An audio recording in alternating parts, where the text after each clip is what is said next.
John, this is a really good team you played tonight. It's been playing very well for a while. Does this strike you as one of the smarter, more tactical games that you've played all around full 60?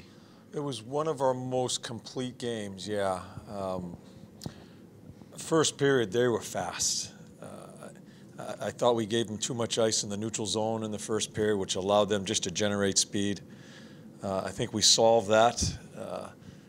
And obviously the most important part of the game was our start, not only controlling the neutral zone, end up with a turnover in the neutral zone to start the little bit of a push, but that first 5, 6, 7 minutes was important. And I thought we checked much better with our sticks.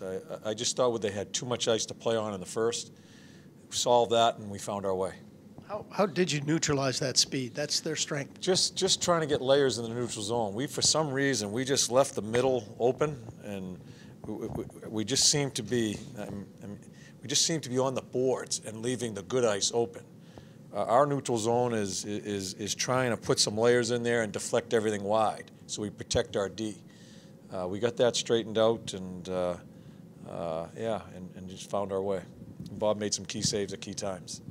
Over here. I know you guys don't want to talk a ton about the streak, so I won't ask a ton. But this morning, Sedlak was saying maybe the difference between last year and this year is that last year kind of felt like, you know, a party after every game. Like we're winning. I kind of think this year he's like, we expect to win. We go in there, we expect to win.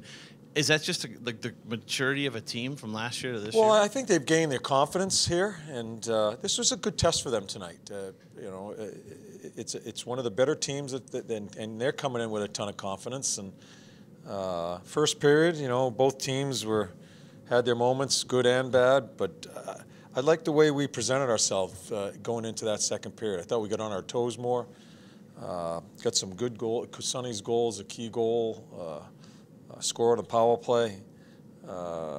Yeah, we don't talk about the streak. It's just that's not what this is about. This is about at the end of the year trying to get in, and I think that overlays everything. So we're just trying to take it one day at a time. That's what I like what our team's doing, is trying to take it one day at a time. Game or practice, they're taking one day at a time. And is that maybe a byproduct of the time of year that you guys really can't afford to lose? You kind of know that you have to win every night because everybody else is winning every night. It's a situation where 7, 8 teams in the National Hockey League, 9 teams are trying to get in both conferences here, and we're one of them. And so that far outweighs any type of thinking about streak. It's a good time to be winning games, obviously, to put us back in the picture and give us a chance, but that's all we're thinking about. And the goals obviously are big, but how big of a lift was that to score a minute into the second and then boom, boom, to put up 3 on Luongo, knowing that Bob, the way he was seeing things? Yeah, it was that the first 6 or 7 minutes were important in just our pace and just more on our toes. I don't think we played a bad first period, but again, I thought they put us on our heels a little bit. I think we were a little surprised with their speed, and you could see that they're brewed with confidence also. Jack skated this morning, but I just want to be clear. Was he a healthy scratch tonight, or was he? No, Jack's he's got a number of different things going on, and like I said to you this morning, it gives me an opportunity for a guy like that's been banged up, and I think it's just slowed him down a little bit to put guys. I think all the D are playing well. The D that have been playing, I think he can put them in a hat, and other than Seth Jones, who I think has risen to the top in our back end. The other guys are everybody's playing well. So when I have a guy that's bumped up, and I think he just has a lot of nagging things. I think it slowed his game. I didn't mind how Nudie and Murr were playing, and so we went this way. Is it tough to be in a game like this, a really, really important game late in the season, without those two guys that have been such war horses for you, Doobie and Jack? Is it tough to? It's unusual for you. I mean, the whole time they've been here, those have been big game guys. Yeah. That's you know, we're a younger team, and like I said, the Doobie situation, it is what it is. I think it's going to help Doobie in the long run because I think Doobie's going to be a big part of this before it's all said and done. But when you keep on getting opportunities and opportunities and opportunities, and it's just not, you're not giving something back here, it doesn't hurt for anybody to watch. And so with Doobie, People ask me, is it hard?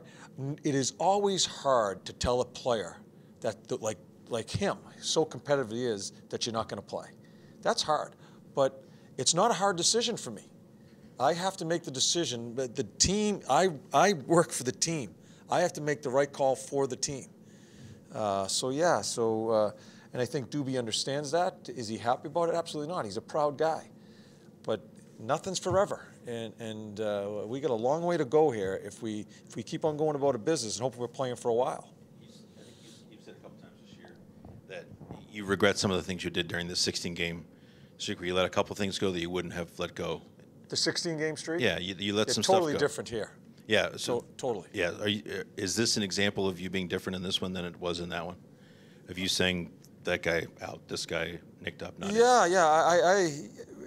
You know what, Portsy, the thing that I'm concentrating on is we have a team that's playing with a ton of confidence. It's something we haven't. That was our biggest inconsistency this year.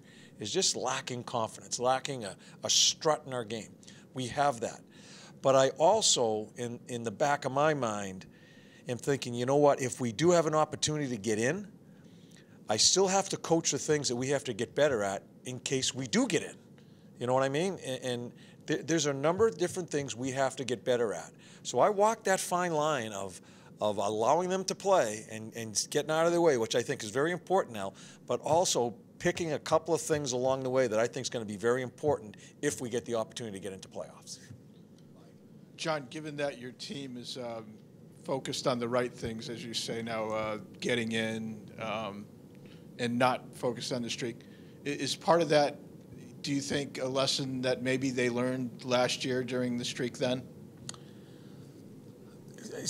I don't know, because I think the streak last year is here. It's apples and oranges to me, because when you have a 16-game streak in the middle of the year, that is totally different of a team that has been inconsistent in a number of different ways a lot of the year and now has found its game and it has its eye on one thing, and that's getting an opportunity to play in the postseason. So it's hard to correlate them together. You know what I mean? So I think they're totally different. I think it's a totally different circumstance. And I really believe, and this is what I respect about a club, they're not thinking about the streak. They're thinking about, I know in our meeting tonight, they know how important the game was and maybe spreading this a little bit from Florida. I just meant maybe they don't trust the streak. Something they learned last year. You know what I mean? Yeah. But what I'm saying is they better not trust the streak, but I don't even think they're thinking about the streak. So that's even better for me as a coach. Don't even trust or ride it. We're not even thinking about a streak. Now, tomorrow is a practice day. We take a picture. We have a 20-minute skate. That's all I want them worried about. Then we'll worry about the next day. So I'll go a whole different direction. I don't even think they're thinking about it. They better not be. Towards Seth, misses 3 games, comes back, plays 19 minutes. Is whatever, Seth Jones. Yeah. Whatever he's dealing with, is that over and done with, or is that going to be an ongoing thing here? Or? I haven't talked to the trainers. I like Jack, and when there's a lot of nicks within our team. You play. I don't think anything's ever over. We're trying to manage it with Jonesy the proper way. Yeah, it certainly didn't seem like it affected No, him. I haven't talked to Any him part of his or the game. trainer, but he looked pretty good to me. Yeah.